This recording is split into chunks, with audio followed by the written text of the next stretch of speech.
Hello my future JRF holders, welcome back to my YouTube class. मैं हूं Aman Kakkar and I hope आप सभी अपने सपने को लेके उतना ही डिटर्मिन्ड और पैशनेट हो और साथ ही साथ आप सभी रेडी हो इसी दिसंबर 2025 में जेरफ लेने के लिए।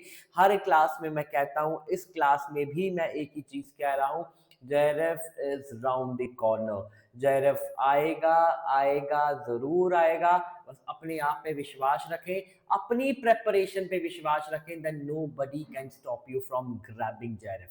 चलिए अब हम वहीं से शुरू करेंगे जहां से हमने छोड़ा था। आज हम लेटर ई को खत्म कर देंगे, उसके बाद मैंने सोचा है कि हम पीवाईक्यूज करेंगे, पेपर 1 के भी, पेपर 2 के भी, और साथ ही साथ जो एमएच ब्रांड्स है इसमें हम वीडियोस को पोस्ट करते रहेंगे, उस पर लाइव सेशंस नहीं लेंगे बिकॉज ज्यादा अभी जो सही चीज करने वाली है that is revision and PYQs. जैसे पेपर 1 के लिए भी हम पीवाईक्यूज करेंगे, पेपर 2 के लिए भी करेंगे। पीटर वेरी और एमएच ब्रांड्स की वीडियोस को मैं पोस्ट करता रहूंगा आप सभी के लिए। चलिए अब हमारे पास है इपोर्ट। चलिए अब इपोर्ट, इपोर्ट पढ़ने से पहले मैंने आपको एक टर्म पढ़ाया था, दैट वाज ओड। ओड क्या होता है? ऐसे पोएट्री जब आप किस चीज को एड्रेस कर रहे हो। फॉर एग्जाम्पल आप सभी ने पढ़ा है ओड टू नाइटिंगेल। अब ओड टू नाइटिंगेल में क्या है, आप नाइटिंगेल को एड्रेस कर रहे हो। पूरी जो आपकी स्टोरी है, जो पोम है, वो नाइटिंगेल के इर्द गिर्द घूम रही है, दैट इज ओड। तो ओड के भी 3 पार्ट्स होते हैं। पहला पार्ट इज ट्रॉफी, फिर एंटीस्ट्रॉफी हम पढ़ चुके हैं, एंड जो इपोड है वो होता है लास्ट पार्ट, जो कंक्लूजन होता है। अब ये इपोड हमें बताता है कि पूरी जो कहानी है, जो स्टोरी है, जो पोम है, उसका मॉरल लेसन क्या था। It will summarize standing still while singing the conclusion. So Ipod was the final section, often summarizing or reflecting on the moral of the scene. Right अगर यूजीसी नेट में पूछा जाएगा कि odd का ऐसा कौन सा पार्ट है जिसमें कंक्लूजन दिया जाता है या जिसमें मॉरल लेसन है, दैट इज इपोड। बिल्कुल बेसिक था। इसके बाद हमारे पास आता है एक्वीवोक। एक्वीवोक, अब एक्वीवोक क्या होता है? एम्बिग्यूटी। एम्बिग्यूटी क्या होता है? अनसर्टेनिटी, अनक्लियर जब चीजें हो। तो बेसिकली जो एक्वीवोक है वो क्या है? पन। अपन क्या होता है? ऐसा वर्ड जिसके एक से ज्यादा मीनिंग हो। तो क्या हम ये कह सकते हैं कि एक्वीवोक इज इक्वल टू पन?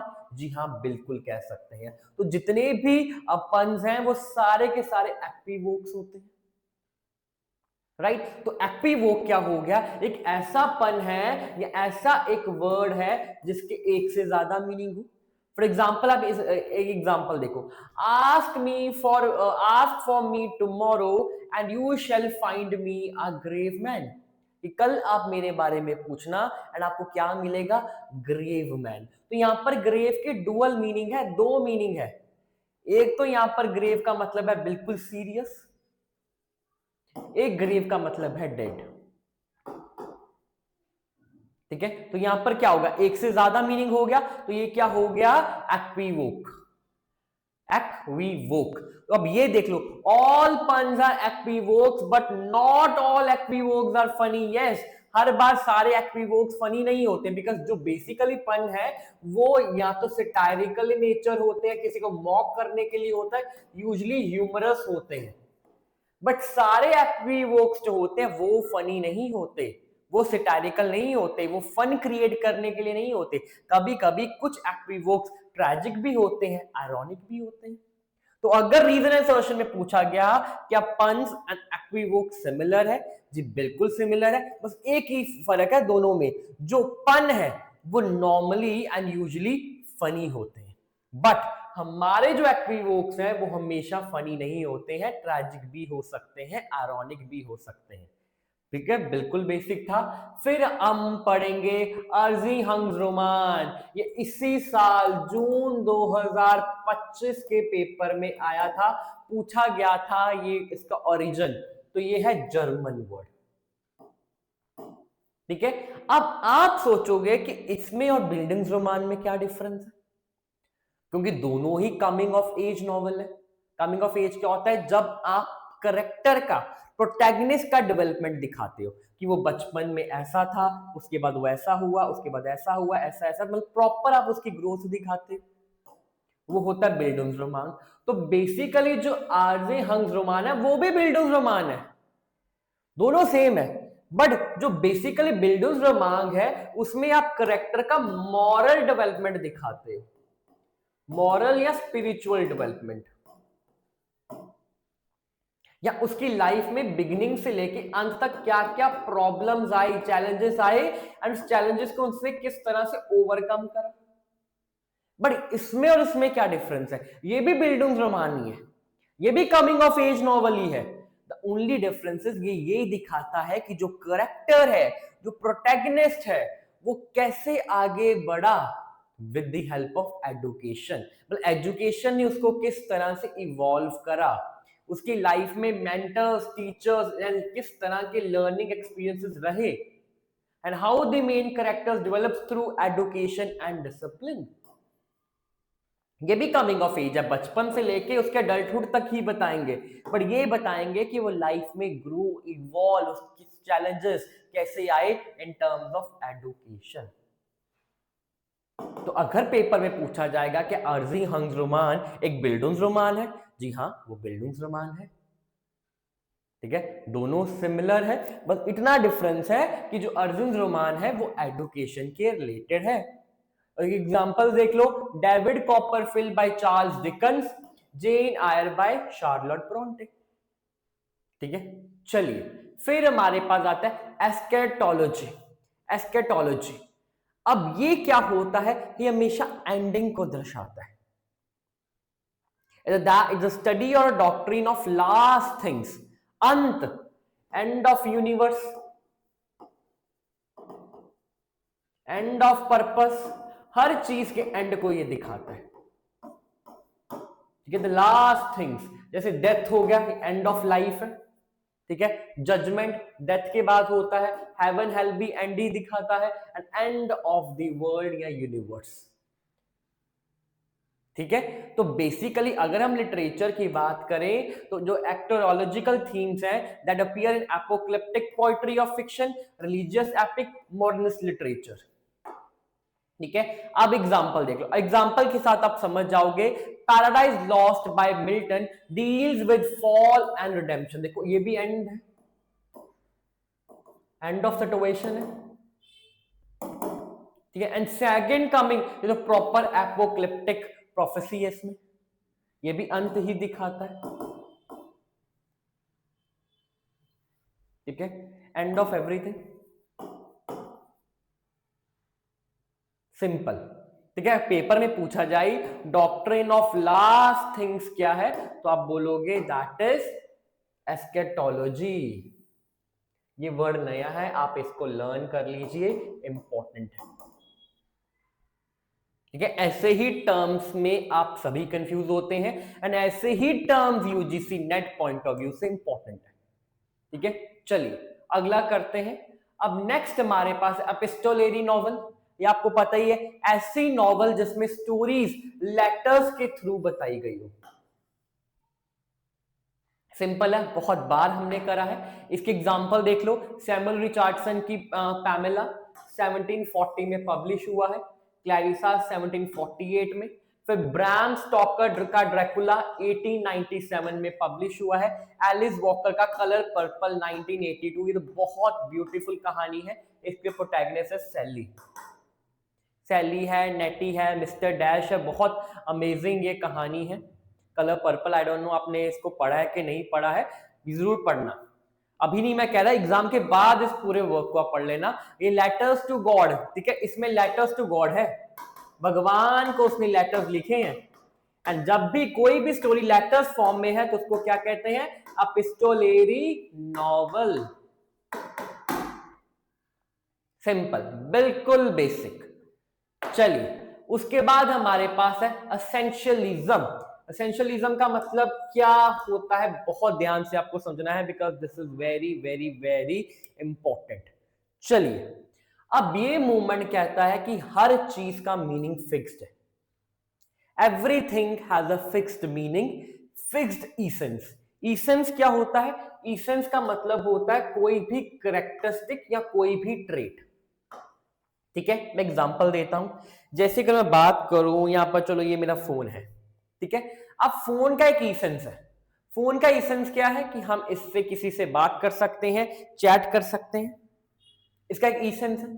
अगर चाकू के इसेंस की बात करें, चाकू का इसेंस क्या है कि उसको काटना है, सब्जियों को काटना है, फ्रूट को काटना है, तो उनका एक fix defining characteristic, fix defining trait है, राइट। एंड यही दिखाता है कि वो एग्जैक्टली चीज क्या है। अगर मैं बोलूं कि चाकू का इसेंस इज टू कट, तो इसका मतलब ये है कि जो कटिंग है ये चाकू की आत्मा है, उसका करेक्टरिस्टिक, उसका मेन बिलीफ है। हम चाकू को इसी चीज से जानते हैं। मैं बोलूंगा ऐसी कौन सी चीज है जिसको हम काट सकते हैं, कि जिससे हम काट सकते हैं, आप बोलोगे नाइफ, राइट। तो बेसिकली जो इनका इसेंस है that is defining what knife is. तो इसका मतलब क्या है कि उसका मीनिंग फिक्स्ड है,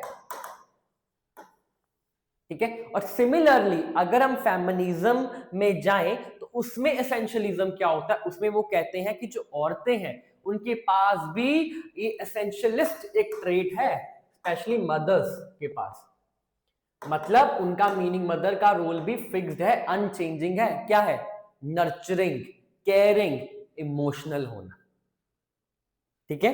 एंड आई डोंट नो कितने बच्चों को पता है, मैं से टैरो रीडिंग करता हूं, तो टैरो रीडिंग में कोर्ट कार्ड्स में कार्ड होता है क्वीन, क्वीन कार्ड है, क्वीन ऑफ वैंड्स भी होता है, क्वीन ऑफ स्वॉर्ड्स भी होता है, क्वीन ऑफ पेंटिकल्स भी होता है, ठीक है। तो क्वीन का बेसिकली जो ट्रेट होता है वो इमोशनल है। तो मैं इसमें क्या दिखाना चाह रहा हूं, बताना चाह रहा हूं कि चाहे किसी भी कॉन्टेक्स्ट में आप एक औरत को पढ़ रहे हो, चाहे टैरो रीडिंग में, चाहे बुक्स में, चाहे नॉवेल्स में, चाहे बाइबल में, या किसी भी जगह, विमेन का रोल फिक्स्ड है, अनचेंजिंग है, दैट इज केयर करना, नर्चर करना, इमोशनल होना। तो अगर फेमिनिज्म एसेंशियलिज्म क्या होगा, जब role is fixed, unchanging, universal है। बट हमारे जो पोस्ट स्ट्रक्चरलिस्ट हैं, ये जो पोस्ट मॉडर्न फेमिनिस्ट हैं, उन्होंने इस चीज को पूरा क्रिटिसाइज कर दिया। कैसे? ठीक है, उन्होंने बोला कि हमने बोल दिया कि जो स्पेशली फीमेल्स हैं, ठीक है, मदर्स, उनका रोल क्या है? केयर करना, नर्चर करना। तो उन्होंने बोला ये गलत है। मान लिया औरत का काम है केयर करना, नर्चर करना, तो क्या ये मीनिंग फिक्स्ड? और ये भी कैसे फिक्स्ड है कि औरत है, ये भी कैसे फिक्स्ड है, ये मेल है, ये फीमेल है, या ये होमोसेक्सुअल है? अगर हम यूडिथ बटलर का पढ़ें, जो मैंने आपको पढ़ाया था लिटरेरी थ्योरी में, उन्होंने क्या बोला था? Gender is performance, gender is performance,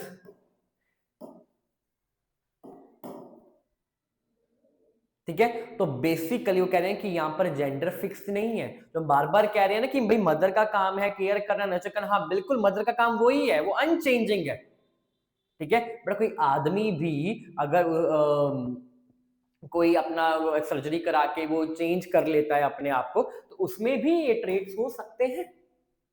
तो जेंडर फिक्स्ड नहीं है, सोशली कंस्ट्रक्टेड है, यही यहां पर लिखा हुआ है।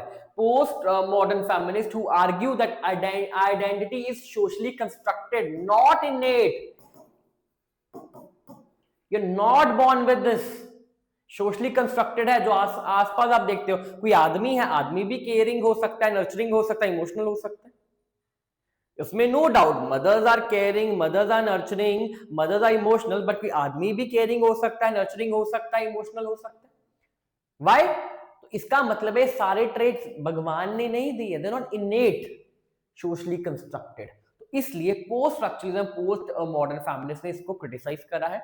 अब आपको ज्यादा इसमें कंफ्यूज नहीं होना, आपको ये नहीं पढ़ना है, आपको सिर्फ ये पढ़ना है कि एसेंशियलिज्म का मतलब है ऐसी चीजें, ऐसे लोग जिसका फिक्स्ड इसेंस है, ठीक है, वो ऐसी क्वालिटीज हैं जो फिक्स्ड हैं। अगर हम फेमिनिज्म की बात करें तो एसेंशियलिज्म वो बिलीफ है कि जिसमें विमेन का कॉमन नेचर है, नर्चरिंग का होना, केयरिंग होना, इमोशनल होना। एग्जाम्पल अगर हम बोलें कि ऑल विमेन आर केयरिंग, ठीक है, ये कौन सी सोच हो गई? एसेंशियलिस्ट। क्यों? बिकॉज फिक्स्ड है, अनचेंजिंग है, ऑल लिखा है यहां पर, सारी की सारी औरतें केयरिंग होती हैं। यस, बिल्कुल ट्रू है, तो एसेंशियलिस्ट है। Man, all man are rational is also essentialist thinking. But इसको अलग बात है, बाद में कुछ क्रिटिक्स ने क्रिटिसाइज करा है कि कुछ ऐसी औरतें भी हो सकती हैं जो रैशनल है, इमोशनल नहीं है, कुछ आदमी भी है जो रैशनल इमोशनल है, ये भी हो सकता है। बट जब ये फैक्ट आता है कि वो आइडिया फिक्स्ड है, उसको सेंशुअलिज्म कहते हैं। And writers like Judith Butler reject this and argue gender is performative not essential. Judith Butler ने क्या बोला कि जेंडर जो है that is based on performance. ठीक है, चलिए उसके बाद हमारे पास आता है एथोस।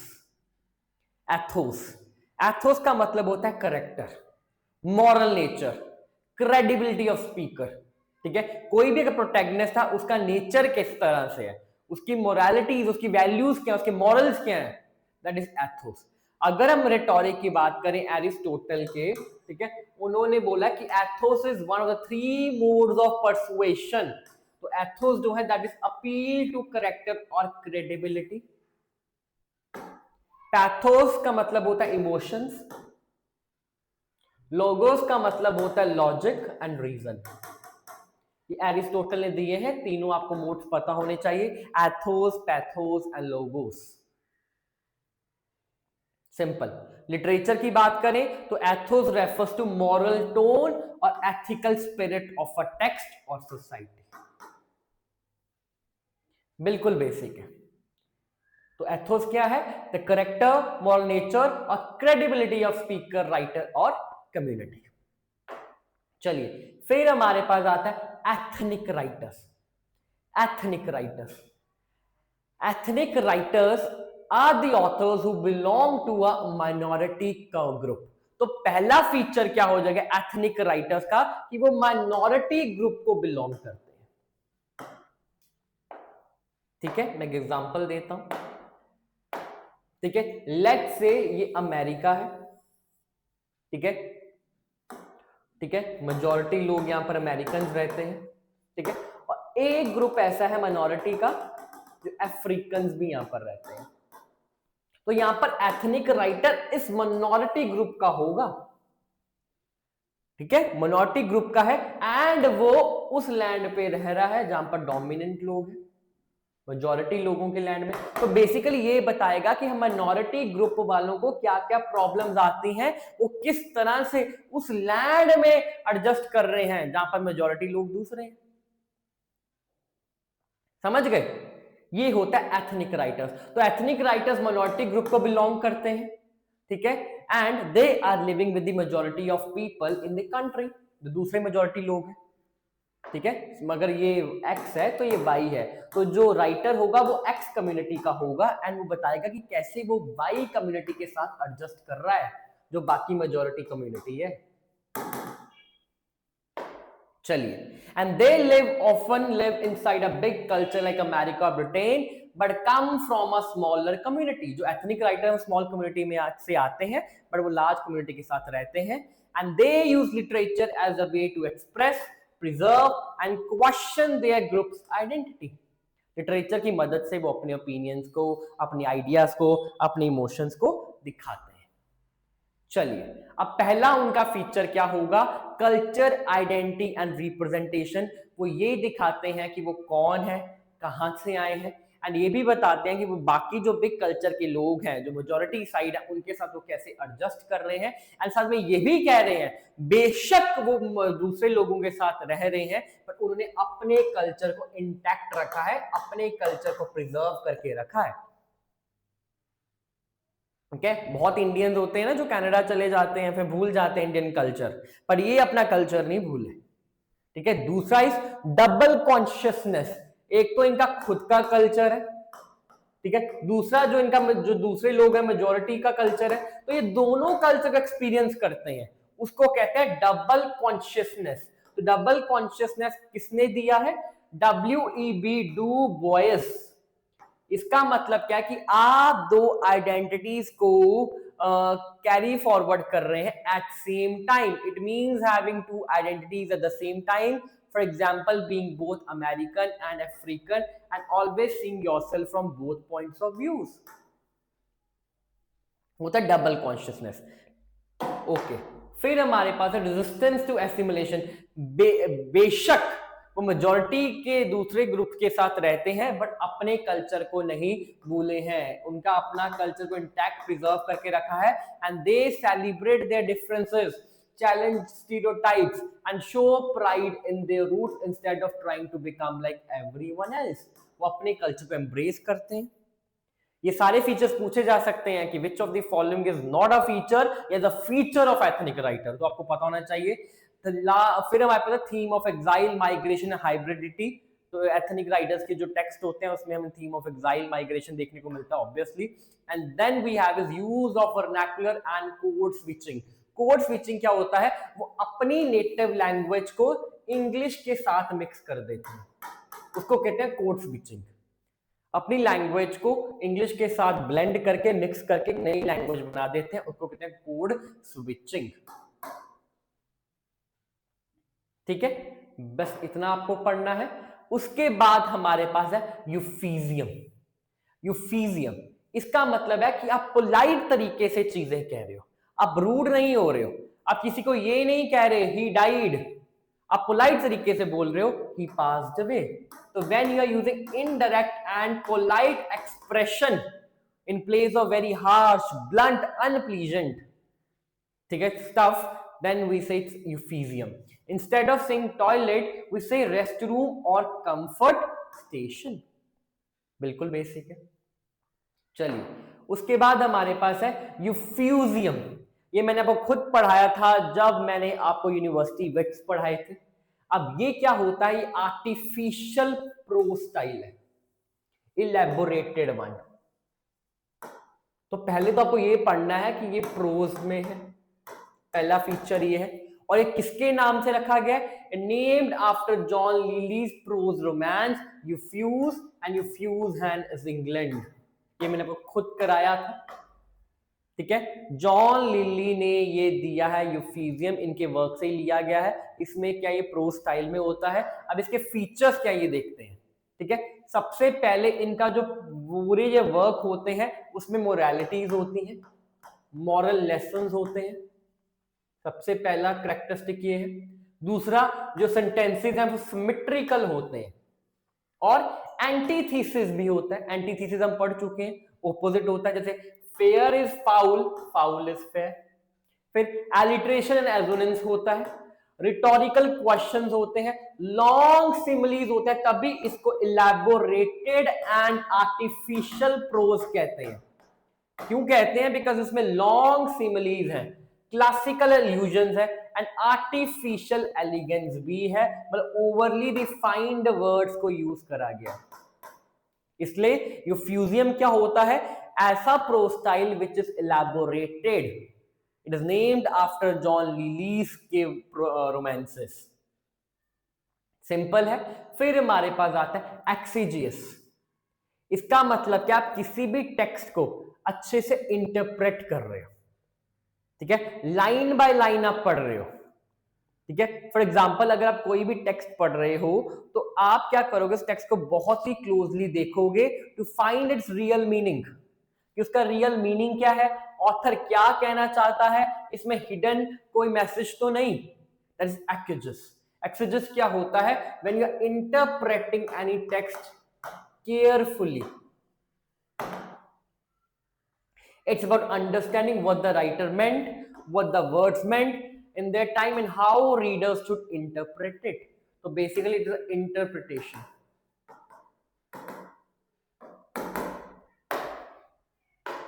ठीक है। अब type of exegeses, number one literal. Literal क्या होता है, जो लिटरल मीनिंग है, ठीक है, जो सरफेस मीनिंग है, सिंपल, उस पे आपको फोकस करना है।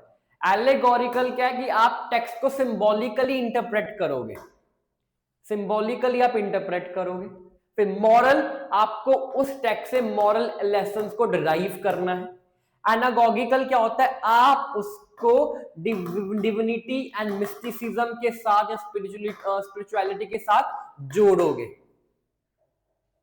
लिटरल मीनिंग, लिटरल एक्सेजेस क्या होता है? जब आप सरफेस मीनिंग पे फोकस करते हैं। एलिगोरिकल, आप सिंबॉलिकली टेक्स्ट को एनालाइज करते हो। मॉरल में क्या होगा? आप उससे एथिकल लेसन को डिराइव करोगे। एनागॉगिकल में क्या है कि आप उसमें कोई भी मिस्टिकल एलिमेंट को ढूंढोगे, डिविनिटी, डिवाइन एलिमेंट्स को ढूंढोगे या स्पिरिचुअल एलिमेंट्स को ढूंढोगे। ठीक है, फिर हमारे पास आता है एग्जिस्टेंशियलिज्म। ये किस पे फोकस करता है? ये फिलॉसफी फोकस करती है ऑन द इंडिविजुअलिज्म, खुद पे। मैं कौन हूं, मेरा इस दुनिया में पर्पस क्या है, मुझे फ्रीडम चाहिए, मैं अपने तरीके से जीना चाहता हूं, दैट इज एग्जिस्टेंशियलिज्म। ठीक है, इंडिविजुअलिज्म पे फोकस होता है, अकेलेपन पे। ठीक है, एंड मेन काम क्या है कि वाई वी एग्जिस्ट। ठीक है, हमारा पर्पस क्या है जिंदगी का? तो बेसिकली यहाँ पर सर्च ऑफ मीनिंग है। अब ये थ्योरी कहती है कि लाइफ में भगवान ने डिसाइड नहीं कर रखा, भगवान ने कोई पर्पस हमें नहीं दिया हुआ, हमें खुद रह के डिसाइड करना है कि हमारा पर्पस इस दुनिया में क्या है, हमें क्या करना चाहिए। हमें अपनी चॉइसेस और एक्शन से डिसाइड करना है कि हमारी जिंदगी किस तरह से होनी चाहिए। राइट, अब मैं आपको कंसेप्ट समझाता हूं। आप सभी ने कंसेप्ट पढ़ा होगा डेस्टिनी। ठीक है, अकॉर्डिंग टू अगर मेरी जो टैरो कार्ड की नॉलेज है उसमें ये कहा गया कि 70% आपकी लाइफ जो है वो डिसाइडेड है। 70% आपकी लाइफ डिसाइडर्स को जो प्रारब्ध भी कहते हैं। ठीक है, जो 30% है वो लाइफ आपकी डिसाइडेड नहीं, उसको क्रियामान कहते हैं। ठीक है, 70% जो डिसाइडेड है, जिस तरह से लिखा गया वैसा ही होना है। जो 30% है ये आपके हाथ में है, आप एक्शन ओरिएंटेड अप्रोच रखोगे यहां पर, सोच समझ के। ये 30% डिसाइड करेंगे कि आपकी लाइफ कैसे होने वाली है। बाकी लेट्स से आपने 12th कर लिया, अब आपके हाथ में आपको मेडिकल करना है, नॉन मेड करना है कि ह्यूमैनिटीज में जाना है, ये क्रिया मान में आएगा, 30% में आएगा। तो सिर्फ 30% लाइफ ही है जो आप डिसाइड कर सकते हो, बाकी 70% डिसाइडेड है, अब कोई चेंज नहीं कर सकते। आप अपनी डेस्टिनी प्रारब्ध को चेंज नहीं कर सकते, बट जो 30% है क्रियामान, ठीक है, सिर्फ उसको ही चेंज कर सकते हो। अपनी लाइफ चॉइसेस को यहाँ पर बहुत ही अच्छे से एफिशिएंटली अपने उसका साथ ले सकते हो। बट एग्जिस्टेंशियलिज्म कहते हैं कि लाइफ में कुछ भी प्री डिसाइडेड नहीं है, नथिंग इज प्री गिवन। आपको खुद चॉइसेस करना है, अपनी लाइफ का मीनिंग ढूंढना है और अपनी लाइफ का पर्पस ढूंढना है, एंड वही डिसाइड करेगा आपकी लाइफ किस तरह से होनी चाहिए या होनी होगी। फॉर एग्जाम्पल मैं आपको बताता हूं, सबसे पहले वो क्या कहते हैं, एग्जिस्टेंस प्रीसीड्स एसेंस। ये जीन पॉल सार्ट्रे की लाइन है, बहुत ही सुंदर लाइन है, very very very very very important, screenshot ले लो, शायद आपको अपने क्वेश्चन पेपर में ये देखने को मिल जाए। ये क्या कहते हैं कि people are not born with fixed nature, कोई भी इंसान फिक्स्ड पर्पस के साथ पैदा नहीं हुआ है। Nobody is born with the fixed essence, किसी को नहीं पता कि उसको जिंदगी में क्या करना है। पहले हम एग्जिस्ट करते हैं, फिर हम खुद अपनी जिंदगी को बनाते हैं through our choices and actions. भगवान ने हमें बना के भेज दिया, हमारा एग्जिस्टेंस हो गया, अब हमारे हाथ में है कि हमें कैसे जीना है, क्या करना है, क्या नहीं करना, एंड हमारे डिसीजन ही डिसाइड करेंगे हमारी लाइफ कैसे होने वाली है। एंड दूसरा है freedom and responsibility, we are free to choose what we do, but that also means we are responsible for the results.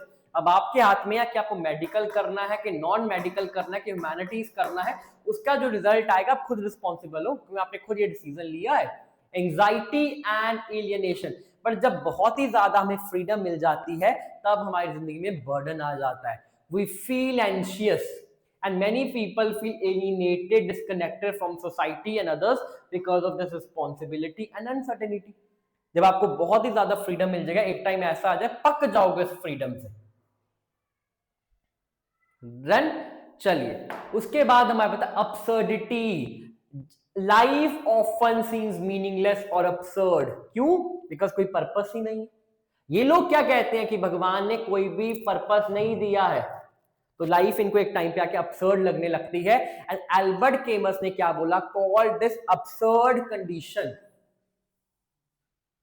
ठीक है, एंड वो कहते हैं कि चाहे लाइफ absurd है, we should still exist, we should still live and create a meaning in this meaningless world. meaningless world में भी आपको मीनिंग और पर्पस ढूंढना है. फिर हमारे पास ऑथेंटिसिटी.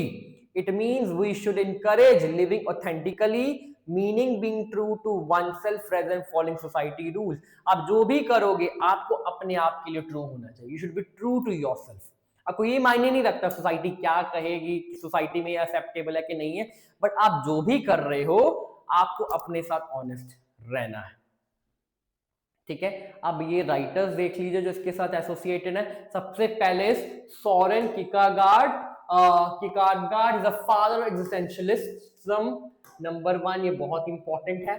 ठीक है, नीचे ये भी इंपॉर्टेंट है. He wrote God is death. Jean Paul Sartre ने बीइंग एंड नथिंगनेस लिखा था, वेरी इंपॉर्टेंट. एल्बर्ट कैमस का the myth of Sisyphus and Martin Heidegger का बीइंग एंड टाइम 1927. ये सारे एग्जिस्टेंशियलिस्ट राइटर हैं.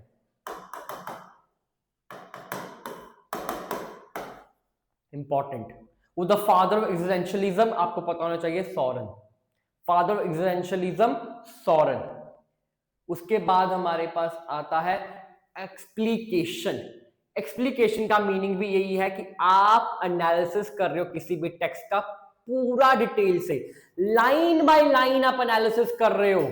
ठीक है, यू आर एनालाइजिंग उसका structure, form, style, imagery and meaning. जैसे न्यू क्रिटिक्स कहते हैं ना, लाइन बाय लाइन आपको करना है. It's related to new criticism. I A Richards Cleanth Brooks, line by line interpretation. क्या यहां पर ऑथर पे आपको फोकस करना चाहिए? नहीं, फॉर्म एंड स्ट्रक्चर पे फोकस है. सिंपल इतना आपको पढ़ना है. फिर हमारे पास एक्सप्रेशनिज्म. एक्सप्रेशनिज्म इसका ओरिजिन क्या है? जर्मनी. इंपॉर्टेंट. अब एक्सप्रेशनिज्म समझने से पहले आपको पता होना चाहिए रियलिज्म क्या है. अब रियलिज्म कहते हैं कि जब भी हम किसी वर्ल्ड को डिस्क्राइब करते हैं तो हमें रियलिस्टिक पिक्चर उसकी देनी चाहिए. ठीक है, रियल एलिमेंट्स दिखाने चाहिए कि ये सोसाइटी है. ठीक है, बट एक्सप्रेशनिज्म कहते हैं ये गलत है. हम ये नहीं दिखाना चाहिए कि वर्ल्ड किस तरह से है, व्हाट वर्ल्ड रियली इज. नहीं, हमें दिखाना चाहिए कि हमें किस तरह से हम वर्ल्ड को परसीव कर रहे हैं. How are we feeling about world. Expressionist showed the world as it feels to them, कि वो उनको वर्ल्ड के बारे में क्या फील होता है. तो ये नहीं दिखाएंगे कि वर्ल्ड एग्जैक्टली कैसा है. रियलिज्म कहता है कि जैसे है रियल है वैसा दिखाओ. ये कहते हैं कि जो इमोशनल एस्पेक्ट है वो दिखाओ, कि आपको इस वर्ल्ड के बारे में आपको क्या लगता है, आपके इमोशंस क्या कहते हैं. तो in short, expression is equal to emotion. तो artist expresses inner feelings, not outer reality. वो रियलिटी नहीं दिखाते, इनर फीलिंग्स दिखाते हैं. सिंपल. तो इनका पहला फीचर क्या हो जाएगा? Revolt against realism. वो कहते हैं कि हमें रियलिस्टिक डिपिक्शन ऑफ लाइफ नहीं देनी चाहिए, हमें जो फील होगा हम वो देंगे. To focus on inner world. तो they emphasize inner emotion, anxiety, alienation and exaggeration है. आर्ट में भी, राइटिंग में भी बहुत ही एग्जैजरेटेड इनका वर्क रहता है. मूड की बात करें, often dark, nightmarish and filled with fear and disappear. Characters की बात करें, ऑफन सिंबॉलिक. एंड थीम्स की बात करें तो बेसिकली स्पिरिचुअल क्राइसिस रहता है एंड आइसोलेशन रहता है. ये सारे फीचर्स आपको पता होने चाहिए. पूछा जा सकता है which of the following is not a feature or is a feature of expressionism. तो you should be aware of this. फिर इसके प्रीकर्सर्स की हम बात करें, एक्सप्रेशनिज्म जो है आर्ट में भी है और राइटिंग में भी है. पेंटिंग में कौन कौन से आर्टिस्ट है? विंसेंट है, पॉल है, एडवर्ड मंच है. लिटरेचर की बात करें तो Charles Arthur Rimbaud, Theodore Frederick and August Strindberg. Very very very important, specially ये Swedish dramatist according to M H Abrams. Please इसका स्क्रीनशॉट ले लें, ये बहुत इंपॉर्टेंट है. फिर आप मत कहना कि सर पेपर बहुत ही कॉम्प्लिकेटेड आ गया, ऑब्सक्योर राइटर्स आ गए हैं. वो सब यहीं से बनता है पेपर. चलिए, इंपॉर्टेंट क्रिटिक्स एंड वर्क्स, इसका भी आप स्क्रीनशॉट ले ले। फिर आप बोलोगे सर पेपर कहां से बनता है, तो पेपर यहीं से बनता है, यहीं से आएगा। Richard Samuel R H Thomas ने लिखा है expressionism in German life, literature and theatre 1939। Walter H Sokel ने लिखा the writer in extremis. John Willett ने लिखा एक्सप्रेशनिज्म। एंड फिर डोनाल्ड ई गॉर्डन ने लिखा expressionism art and idea.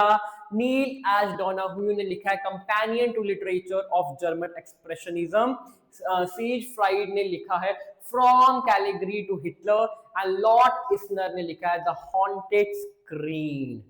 Right, अब कहते हैं ना सर माइनर राइटर्स पेपर में आ गए, ऑब्सक्योर राइटर्स आ गए, पता नहीं चला, वो सारे ऐसे राइटर्स ही होते हैं।